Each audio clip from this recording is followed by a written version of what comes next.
tosse alérgica, tá? E com isso eu choro, sai lágrima. Então quando eu estiver secando, não é que eu esteja chorando, é porque saem as lágrimas devido à alergia que eu estou com ela. Muito bem, meus irmãos, uma ótima noite para todos nós, que as bênçãos do nosso Senhor Jesus possam ser derramadas sobre cada coração de encarnados, de desencarnados, que aqui se encontram, que como nós estamos buscando reflexionar acerca da doutrina dos Espíritos, para que nós possamos ir adiante, percebendo, aurindo, tendo ilações sobre a vida que nos cerca, que é muito mais do que os nossos olhos conseguem ver, é muito mais do que os nossos ouvidos conseguem perceber, é muito mais do que os sentidos do corpo.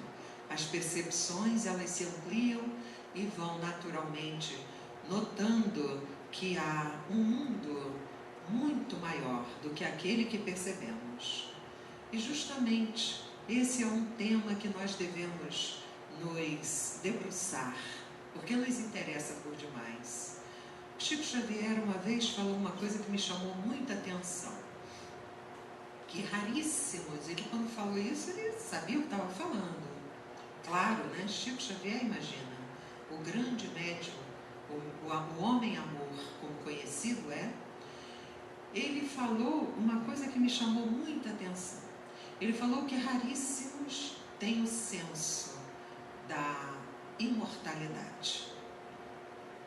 Isso me chamou muita atenção, porque é verdade. Nós estudamos, conversamos sobre, lemos sobre, mas será que a gente sente? Nos sentimos imortais? Será que isso dentro de nós passou a ser um sentimento? Segundo um grande pensador do hinduísmo, ele disse que o conhecimento ele só se torna real para nós quando se torna sentimento, porque aí você sente aquilo que você aprendeu. Então o conhecimento ele passa a ser percebido por essas energias tão suaves e tão reais que são as energias do sentimento. Quando nós passamos a sentir aquilo que nos é ensinado, porque é verdade, o que não é verdade a gente sente e não nos faz bem, então nós colocamos de lado, mas quando nós sentimos e aquilo vibra em nós, aí tem ressonância na caixa acústica da alma, como é o Evangelho de Jesus, que até hoje nós percebemos a verdade contida e que é o caminho que ele mesmo disse que é. Então, nós ali estamos, como que orbitando, tentando se aproximar dessa grande luz. Então é necessário que nós conversemos, façamos reflexões, da forma mais simples possível. Não há necessidade de nós buscarmos grandes mistérios, até porque um dia os grandes mistérios serão tão naturais que eles se tornarão simples para nós. É preciso começar do início e devagar, do pequeno para o maior, do simples para o complexo. Aí sim, nós estaremos numa caminhada firme, dando passos certos, fundamentados na razão e na verdade. Então nós tivemos aqui uma experiência interessante de ler uma história de um professor que estava aplicando mestrado para seus alunos, e ele falou algo muito interessante. Ele falou assim: se vocês, para os alunos, se vocês fossem para uma ilha deserta e lá fossem deixados, qual o livro que vocês levariam para essa ilha? E os alunos letrados, alunos com um conhecimento muito grande, eles começaram a falar que levariam obras muito sérias, obras, por exemplo, de Victor Hugo, Os Miseráveis. Quem não leu, vale a pena ler. Os Miseráveis, de Victor Hugo, o Emílio, que é outra obra de Rousseau, e cada um falou uma coisa. A interpretação dos sonhos de Freud, cada um dentro das suas predileções cada um começou a falar sobre aquilo que levaria para te dar prazer dentro daquele conteúdo que o livro lhe trouxesse. Outros falaram a origem das espécies de Darwin, as flores do mal de Baudelaire, os diálogos de Platão, que realmente deve ser lido, maravilhoso, que nos faz despertar. O Príncipe, de Maquiavel, por que não? A teoria da relatividade de Einstein. O professor, muito já experiente, falou assim para todos eles: não seria mais proveitoso um manual de sobrevivência? Pegou a todos de surpresa, porque aqueles alunos, com a sua vaidade acadêmica, que é natural, porque o conhecimento, ele nos dá assim uma beleza interior muito grande. Então nós nos sentimos belos, mesmo que não sejamos exteriormente, nós nos sentimos belos por dentro. Mas vejam a capacidade de conhecimento do psiquismo humano desse professor. Realmente ele é um mestre, com M maiúsculo, porque o mestre com M minúsculo, porque o mestre com M maiúsculo é o próprio Jesus. E esse professor então sorriu para todos, e ele então fez essa pergunta pragmática para todos eles. Então ele falou assim, porque vejamos, numa natureza inóspita, desconhecida, é muito importante que todos nós saibamos sobreviver diante daquilo que nos cerca. E os alunos então falaram: sim, professor, o senhor tem toda a razão, nós não tínhamos pensado nisso. Então ele falou: pois é, todos esses livros que vocês escolheram atendem muito às aspirações literárias que cada um de vocês tem, mas são inúteis em relação ao essencial. Olha isso que ele falou, inúteis em relação ao essencial. Segundo Exupéry, é o nome, né, daquele, sim, do escritor do Pequeno Príncipe, o essencial é invisível aos olhos. Então a gente já começa a perceber que o que é invisível aos olhos é o que é essencial. Fazendo então esse link com essa história do professor de mestrado, podemos entender que é muito importante que nós tenhamos intelectualidade. Por que não? É tão bom ampliar vocabulário, conhecimento, visão de mundo. É muito bom, muito importante. Mas o mais importante é não perdermos de vista o que é essencial para nós. Isso é uma questão do ser, que já consegue se perceber imortal. Percebamos o que Chico Xavier nos alertou: raríssimos desenvolvem o senso de imortalidade. Isso é algo extraordinário. Eu fiquei me perguntando, quando eu li essa frase de Chico Xavier, eu fiquei me perguntando: puxa, mas eu sou tão chorona. Quando alguém desencarna, olha, cadê o meu senso de imortalidade? Ah, mas eu sou chorona, aí vem, né? Não, eu sou chorona porque eu amo muito, porque eu quero estar perto. Sim, mas será que não é bom também nós reflexionarmos acerca do que é bom para aquele ser que está se despedindo da transitoriedade da vida? Podemos chorar, claro que sim, porque a saudade de um amigo e de uma amiga nos dói o coração. É sagrado o choro, claro que sim, mas é importante que nós também Comecemos a absorver a realidade, aquilo que é verdade, para quando isso ocorrer, um pai ou uma mãe, seja a pessoa que for cara para os nossos corações, nós consigamos chorar, mas sem desespero.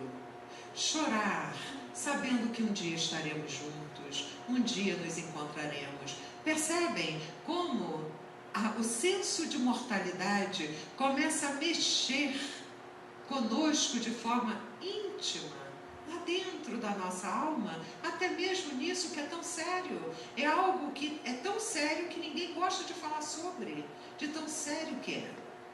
Então, esse senhor, esse professor, ele falou para todos assim: como sobreviver então numa ilha deserta, lendo esses livros que vocês acabaram de dizer? Esses livros que nessa singela enquete que eu aqui produzi para ouvir vocês, vocês sequer lembraram de algo que mexa com a intimidade espiritual de cada um de vocês? Então nós podemos agora sair da ilha deserta e vamos então para os nossos continentes aqui no nosso planeta, que poderíamos dizer que são grandes ilhas, que estamos aqui sobre essas grandes ilhas, os continentes reencarnados. Será que nós poderíamos citar qual seria o livro ou os livros, algumas obras que poderiam nos indicar um norte para que nós sobrevivêssemos nessas grandes ilhas nas quais nós estamos caminhando, lidando com inúmeros desafios de toda ordem? Então nós devemos lembrar que quando nós estávamos prestes a reencarnar nesse ambiente mais denso, heterogêneo, onde encontramos todos os tipos de inteligências, tipos de sentimentos, tipos de irmãos que uns vibram numa condição, muitas das vezes, muito acima de nós, outros semelhantes e outros com muitas dificuldades de olhar o próximo como irmão. E daí nós então sofremos aquele impacto vibratório quando somos atacados. Então, o que nós podemos fazer para vivermos, ou melhor, sobrevivermos? Então, essa visão objetiva dos espíritos desencarnados que passaram para Allan Kardec, as obras básicas, eles vieram ao nosso encontro para nos socorrer, porque ali naquelas obras, a começar pelo Livro dos Espíritos, eles superaram todas as expectativas, as perguntas que todos nós até hoje fazemos. Allan Kardec fez a esses irmãos superiores, espíritos que lá se dedicaram à humanidade para tirar dúvidas. Certamente, tudo isso ocorreu como um grande manual para nos ajudar a sobreviver aqui, onde nós agora nos encontramos, enfrentando inúmeras divergências em todos os sentidos. E então, meus irmãos, essa integridade física que todos nós nos preocupamos, é claro que ela é importante, porque nós temos o instinto de sobrevivência, que então faz com que nós estejamos muito atentos a nos proteger do frio, da fome, da sede e de tudo. Então nós vamos nos protegendo. Começa pelos nossos próprios pais, que são aqueles primeiros que se preocupam com a nossa própria conservação. Muito importante tudo isso. Porém, um dia nós vamos perceber que, além dessa importância que é dada, mas deve ser a devida importância, é necessário também que nós possamos lembrar que é preciso obedecer a certas leis de Deus, para que assim consigamos manter a nossa dignidade como espírito imortal. Lembra que você uma vez falou isso para mim? Tenhamos dignidade como espíritos imortais que somos. Isso tudo é importante que nós façamos reflexões. Muitas das vezes nós procuramos livros para descobrirmos certas questões que nós julgamos ser os grandes mistérios da vida, mas é importante que nós venhamos a iniciar esse nosso estudo, lembrando que Jesus foi muito simples nas suas colocações, nos seus convites, para que nós assim pudéssemos sobreviver por todo esse tempo, aproveitando o espaço-tempo que Deus nos concede.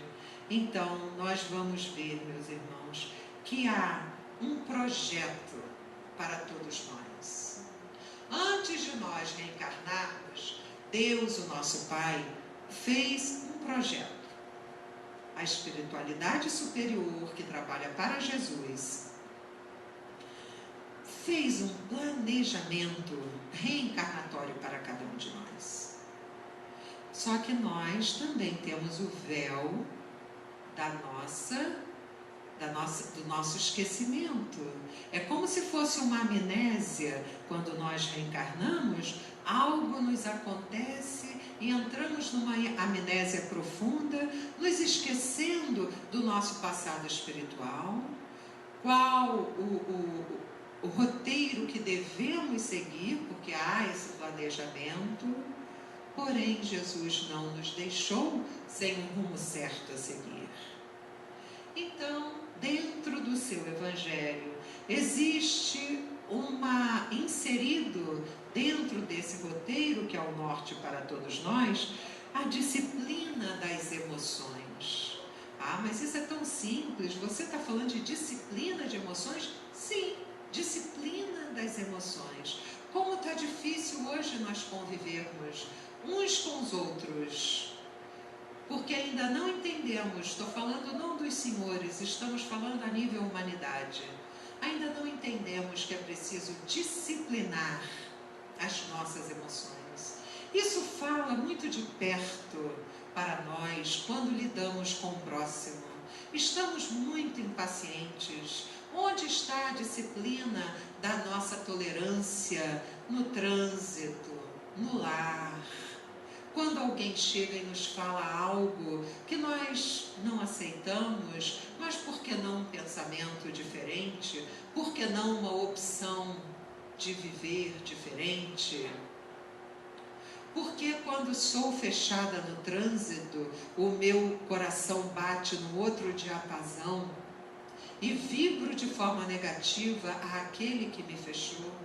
Cadê a disciplina das minhas emoções? Isso é algo que precisava ser falado nas famílias, entre os seus filhos, pais, cônjuges, nas escolas. É preciso que nós voltemos à base, porque nós demos alguns saltos, mas estamos ainda flutuantes dentro do grande conhecimento intelectual que alcançamos. Talvez já tenhamos lido essas grandes obras literárias, mas estamos indisplicentes. Não percebemos ainda o quão importante é, ao recebermos uma influência perniciosa de algum irmão desencarnado, por exemplo, ou encarnado também, que nos traz uma fala perniciosa, danosa, nos influenciando a manter um comportamento doentio. Se nós tivéssemos a disciplina das nossas emoções, nós iríamos decodificar essa fala de maneira mais analítica. Isso é bom, isso é verdadeiro, isso fará bem a alguém, a mim e a alguém. não vou fazer porque isso não deve ser adotado como conduta. Então é preciso que nós tomemos as rédeas da nossa vida e comecemos a ser mais conscientes. Ter disciplina das suas emoções é se tornar consciente de tudo que nós produzimos, desde o pensamento, proferimos palavras e realizamos atitudes. E também, com isso, iremos reformar a nossa intimidade. Reforma íntima são termos muito usados. Mas será que nós estamos fazendo por onde? Nos reformar intimamente? Ou será que estamos mais preocupados com a nossa memória intelectualizada daquilo que lemos, daquilo que aprendemos, daquilo que conversamos? Será que não é preciso alguns instantes de respiração profunda e de meditarmos sobre os conceitos do Evangelho de Jesus? Que ali tem o roteiro que certamente irá nos conduzir ao reino do próprio Deus, como Ele mesmo nos diz. E aí continua o exercício da caridade. Será que nós estamos atentos a sermos caridosos não só em doar um alimento, que isso é obrigação, vamos lá pensar. Se eu tenho condição para comprar 1 quilo a mais de arroz daquele que eu uso, eu tenho a obrigação de doar aquele quilinho de arroz para alguém que tem fome, para aquele que não tem condição de comprar. É uma dívida minha perante a sociedade. Mas isso é básico. Mas e aquele perdão que eu preciso praticar? As ofensas que eu recebo? Será que o perdão não faria parte da caridade que eu preciso exercitar em mim? A benevolência de olhar o próximo e perceber que ele, muitas das vezes, ele ou ela, muitas das vezes está agindo daquela maneira porque não recebeu uma educação moral, espiritual, à altura para que esse ou essa percebesse a sua luta íntima de olhar para o próximo e perceber que nele também dói aquilo que dói em si mesmo. Muitas vezes eu leio nos jornais, os senhores também certamente leem, nas notícias que hoje é através da internet que nos chega, situações gravíssimas de violência. Aí quando nós vamos, caso tenha possibilidade de ler o passado daquele que cometeu a violência, ele também sofreu violência. E com isso o que aconteceu? Ele se revoltou e passou a descontar nos outros. Olha a importância que há de nós educarmos, aprimorarmos, auto-aprimorarmos-nos. Porque nós não sabemos se nessa existência física, ou talvez em outra, iremos passar por alguma prova muito difícil. E será que passando por essa prova muito difícil, não irá vir lá do fundo, que são os arquivos espirituais, a bagagem que nós trazemos? Será que não vai vir uma grande revolta? Porque eu já sofri isso.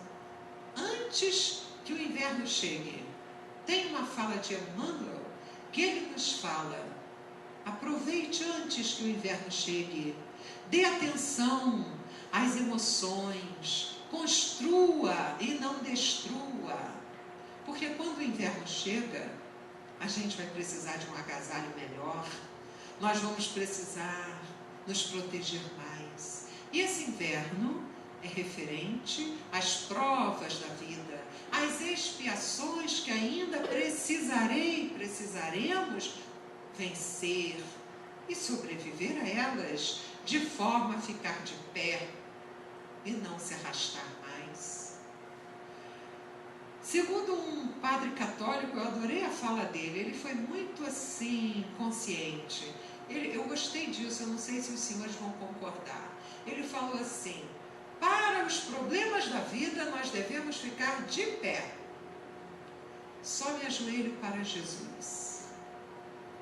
É isso. Nós devemos nos autoeducar. Assim como um soldado, um militar, ele se educa de maneira a não abandonar o seu pelotão. Assim como um professor que mesmo que tenha uma remuneração pequena, mas a sua vocação lhe impulsiona a agir com respeito aquelas criaturas que têm bem menos idade do que ele ou ela, e ele ali faz o seu trabalho com muita dignidade. Isso é educar-se. É muito importante para que nós possamos exercer a caridade da benevolência, da indulgência, que nós também precisamos. Quantas vezes nós estamos invigilantes e infelizes que muitas vezes falamos coisas e fazemos coisas, e aquele a quem muitas vezes direcionamos aquele dardo psíquico, e aquela pessoa recebe aquilo, segundo a espiritualidade, muitos de nós sobrevivemos aos problemas físicos, mas aqueles que tocam o coração, esses são os mais difíceis. E quantas das vezes nós mesmos não já magoamos, maltratamos corações caros de uma mãe, de um pai, de um irmão, de um cônjuge, de um amigo, de um filho, de uma filha. Nós precisamos muito da indulgência e do perdão. Então é muito importante que nós nos preparemos. Isso tudo que nós aqui estamos falando é invisível, mas é essencial. Então podemos também pensar harmonização com os nossos desafetos. Oh, coisa difícil! É muito difícil. O que é harmonizarmos com os desafetos, aqueles que nós não temos nenhuma afetividade, mas estamos aqui com eles muitas das vezes no mesmo núcleo familiar. O que fazer?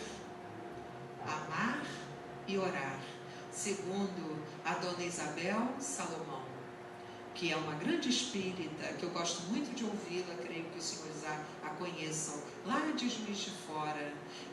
Perguntaram a ela: Dona Isabel, eu passo por tantas dificuldades em família, sou tão atacado, é tão difícil conviver, o que fazer? Aí ela olhou para baixo, pensou e de novo retornou com o seu olhar lúcido e coerente. E ela falou: amar e perdoar. Não tem outro caminho, porque aquele que está no nosso núcleo familiar, que nos alfineta, ele é um cobrador. E nós, em geral, somos os devedores. Então nós não somos vítimas. O Espiritismo nos ensina isso. Ele nos explica. André Luiz tem inúmeros quadros de vida que ele coloca em seus livros sob a psicografia, através da psicografia do nosso Francisco Cândido Xavier.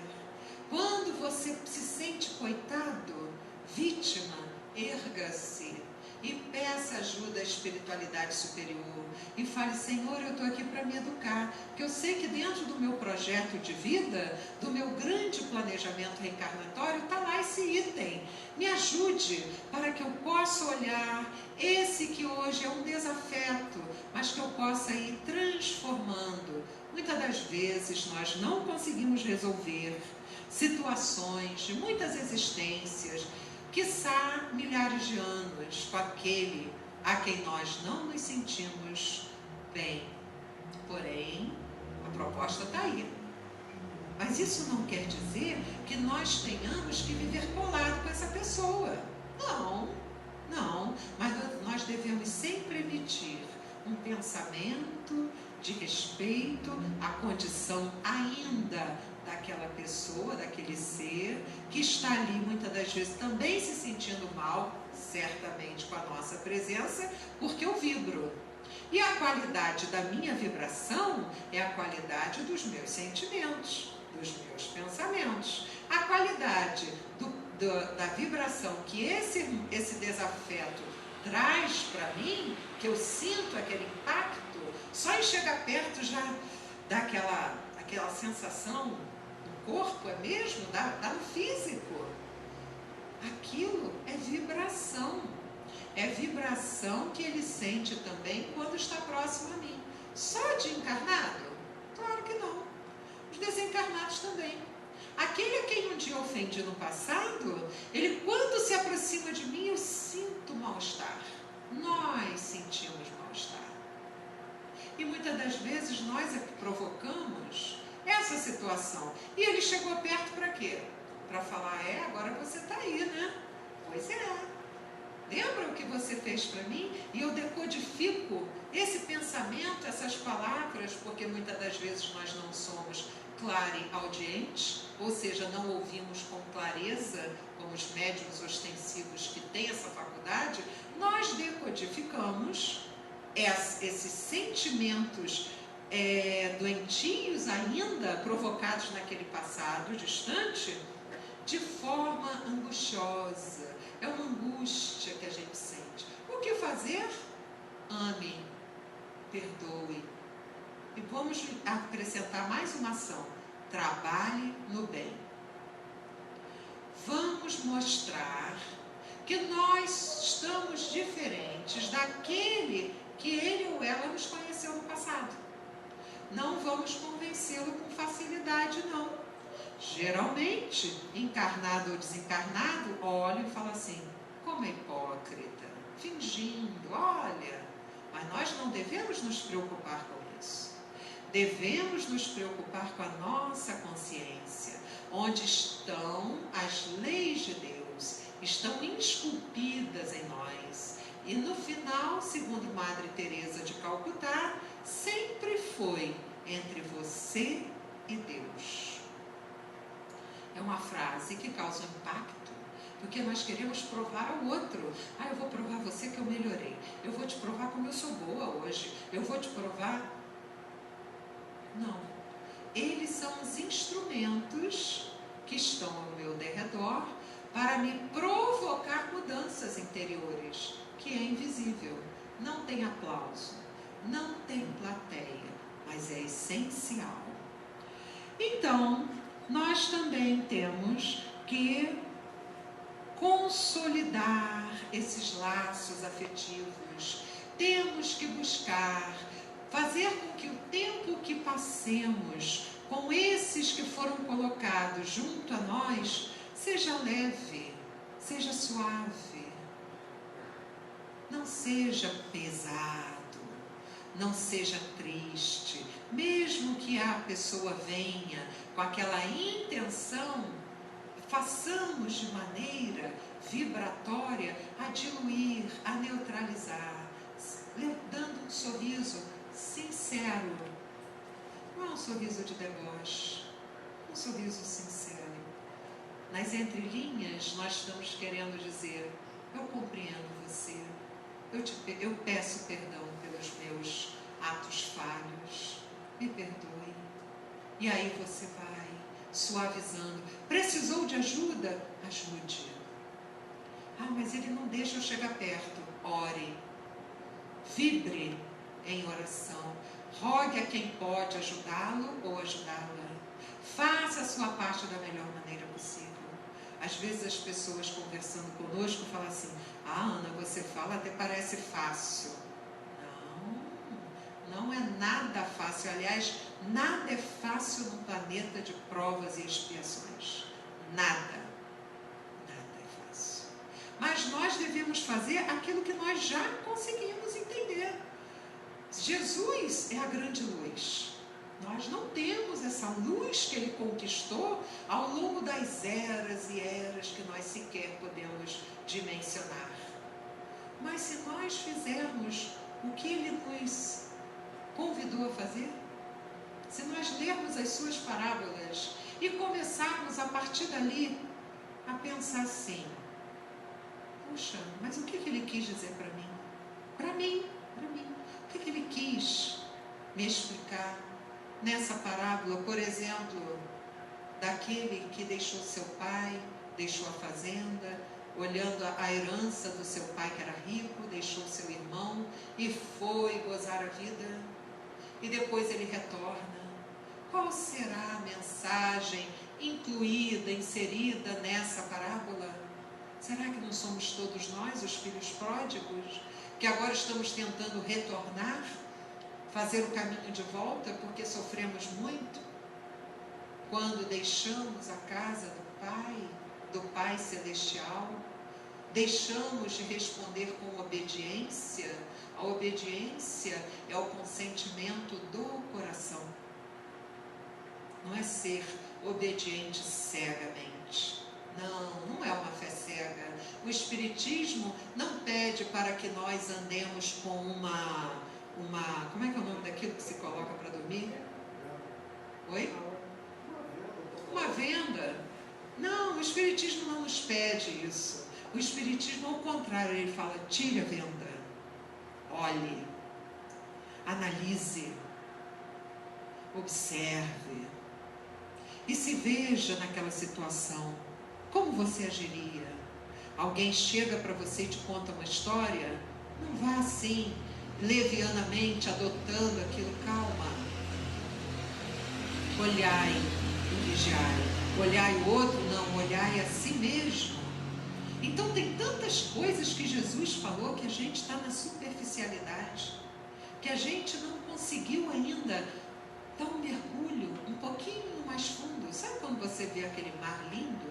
Você só vê aquela beleza que se movimenta, que os ventos passam e levantam ondas. Mas quando você assiste um programa de mergulhadores, você fica assim: nossa, olha os corais, quantas cores. E aí descobre um mundo marítimo tão ainda desconhecido para nós. Isso é apenas uma fala com muito respeito, porque sabemos que o Espiritismo, nós estamos buscando conhecê-lo para nos conhecer, através da autorreflexão, através da prática disso tudo que nós aqui estamos nos referindo. Então, meus irmãos, nós vamos dar graças um dia. A grande iniciativa que hoje estamos tendo não é grandes iniciativas, não é uma iniciativa que todo mundo vai falar: nossa, que beleza, como foi bonito. Não, é algo muito interno entre você e Deus, ou melhor, entre a sua consciência e a grande consciência que é o próprio Pai, que é o amor. Então, nós iremos dar graças quando nós lembrarmos, mais tarde, lá no futuro, que nós um dia começamos a dar um passo diferente de todos aqueles que nós já demos e que não deu certo. Alguns até deram, não que a gente tenha errado em tudo, mas em muitas coisas nós falhamos, e hoje nós estamos mais amadurecidos. Amadurecemos pelo conhecimento, mas também pela dor. Porque, segundo Allan Kardec, o codificador do Espiritismo, ele fala que existem duas chagas.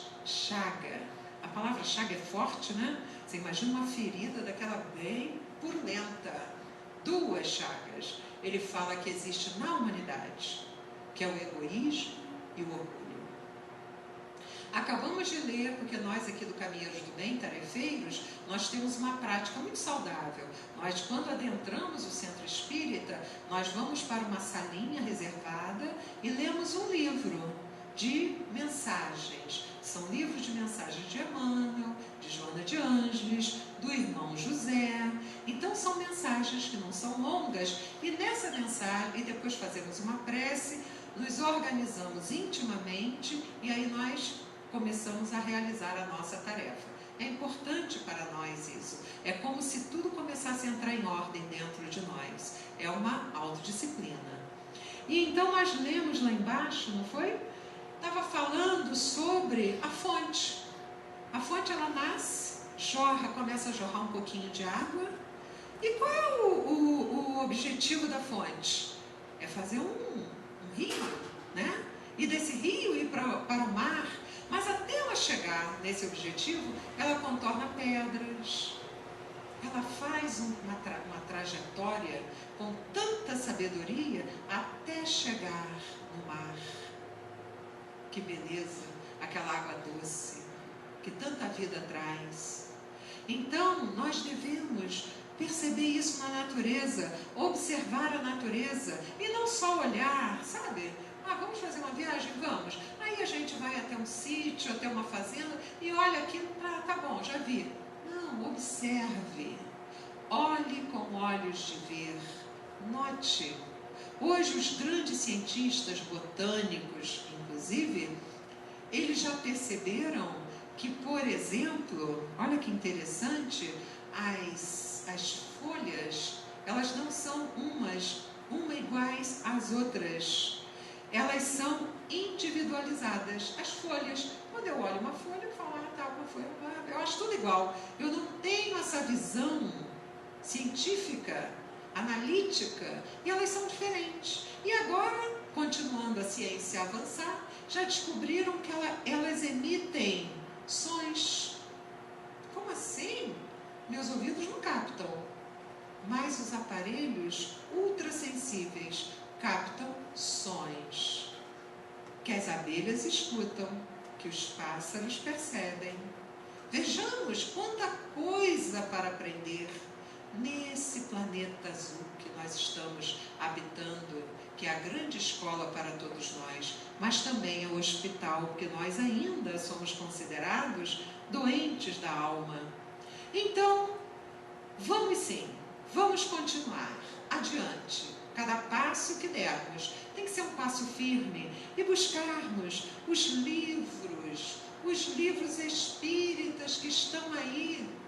Geralmente são mais baratos, justamente para fazer com que haja a facilidade da compra de todos. Tem as bibliotecas. Quando nós pegamos o livro dos Espíritos, nós começamos a ler sequencialmente as suas perguntas, e nós começamos a pensar assim, meu Deus, eu tinha essas perguntas em mim e nunca tive essas respostas, e agora eu tenho acesso. Que é Deus? Ou quem é Deus? Não, que é Deus? Não criou uma ideia antropomórfica, não fez dele uma personalidade, dessa grande consciência, uma palavra que nós usamos, porque ainda não encontramos outra, o grande Deus. Os indígenas, queridos indígenas, irmãos queridos de todos nós, muitos chamam do grande Espírito, que é Deus. Cada um dá a sua nomenclatura, claro, respeitável. Allan Kardec pergunta, que é Deus? E a espiritualidade responde, causa primária de todas as coisas. Nossa, tem muita coisa dentro dessa resposta. Tem muita coisa para nós pensarmos, refletirmos, estudarmos. Causa primária de todas as coisas. João Evangelista, o mais jovem apóstolo do nosso Senhor Jesus e Cristo, ele falava que Deus é amor. E hoje nós estamos começando a ver nas ciências que estão evoluindo, que eles estão provando isso, provando que tudo que gera progresso é amor. Estava ouvindo agora há pouco um neurologista sendo entrevistado por uma grande psiquiatra, muito conhecida, e ele então falou que ele sempre foi muito cético, natural, né? E ele então estava fazendo a ressonância magnética em um dos seus pacientes, e ele viu acende, né? Na ressonância, é a parte do lóbulo frontal, acender. Aí ele perguntou, o senhor está pensando em quê? eu estou orando. Ah, o senhor está orando? Chamou a atenção dele. E ele então agora está tratando dos seus pacientes com muito carinho e zelo, mas ele já despertou que o ser humano é muito mais do que um corpo. Veja bem que beleza isso. Neurologia, cada vez mais avançando, já estão descobrindo tanta coisa através de todas as ciências. Então, meus irmãos, o título da nossa reflexão espírita é Altar Íntimo. Emmanuel, ele nos fala, através do nosso querido Francisco Cândido Xavier, que durante muito tempo, nós construímos muitos altares de mármore, altares de pedras, altares de madeira, de barro, cada um mais criativo que o outro. Perfumes caíam sobre aqueles altares, preciosidades, nós botamos até pedras ao longo dos milênios da nossa existência quanto humanos, flores, verdadeiros santuários, que nós ali estávamos adorando e fomos avançando. E nós então começamos, a partir desse olhar, a materializar o monumento da fé. E nós nos ajoelhávamos em atitude de prece e procurávamos neste momento a inspiração divina. Então é respeitável tudo isso. O Espiritismo não condena nada, mas explica. Então, essa movimentação, Emmanuel fala, do ser humano é respeitável, porque faz com que o seu coração comece a ter um compasso vibratório melhor, diferente. Ele começa a se ligar a mentes saudáveis, a mentes que amam através daquele santuário, conforme aqui nós já exemplificamos. E ali então nós começamos a seguir adiante, sempre julgando que devemos fazer com que aquele culto seja suntuoso, porque é o próprio poder celeste manifestado para nós. Veneramos então esses ambientes. Nada errado, tudo de acordo com entendimento, com sentimento. O próprio Mestre, diz Emmanuel, o próprio Mestre Jesus nos advertiu, junto à Samaritana, aquela mulher, que não vai dar agora por causa do nosso tempo, mas está lá no Evangelho de Jesus, que tempos viriam em que o Pai seria adorado em espírito e verdade. Olha só que predição que Jesus fez. Imagina, então nós saímos do material, vamos sublimando isso tudo até ser real, verdadeiro, espírito, âmago e verdade. E Paulo de Tarso vem acrescentar que nós temos um altar íntimo. Então nós começamos a entender que a finalidade desses templos de pedra que construímos todos nós ao longo dos milênios foi muito importante, porque nos ajudou a despertar a consciência, porque naquele momento nós parávamos, orávamos, meditávamos.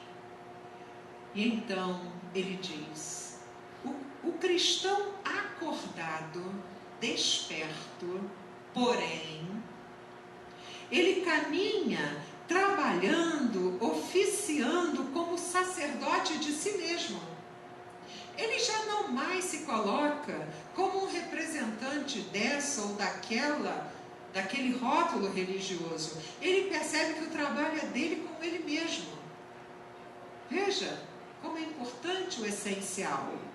E aí ele começa a glorificar o amor perante o ódio.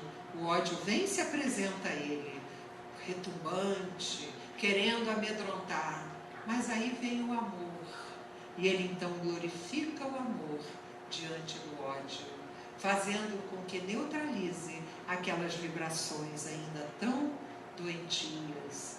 A paz diante da discórdia, quando estamos vivenciando momentos de discordâncias que muitas das vezes nos levam a discutir febrilmente, a gritar, devemos lembrar da paz. Devemos pensar, eu vou cultivar a paz em mim.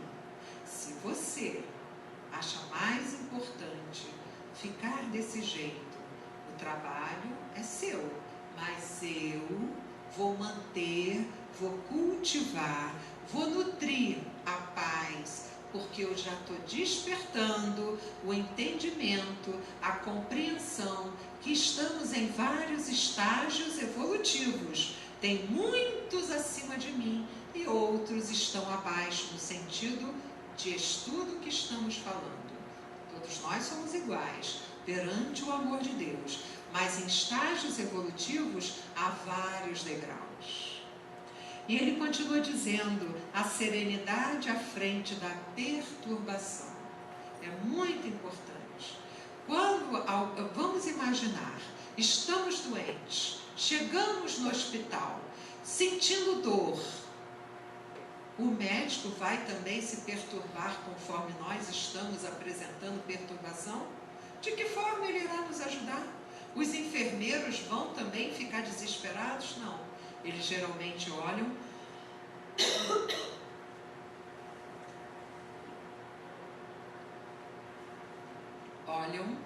com a experiência que eles conquistaram, sem se perturbar, e com serenidade eles perguntam, onde está doendo? O que aconteceu? E a gente, porque está doendo muito, eu não sei. E eles ali estão imperturbáveis. Por quê? Porque conquistaram o bom profissional, né?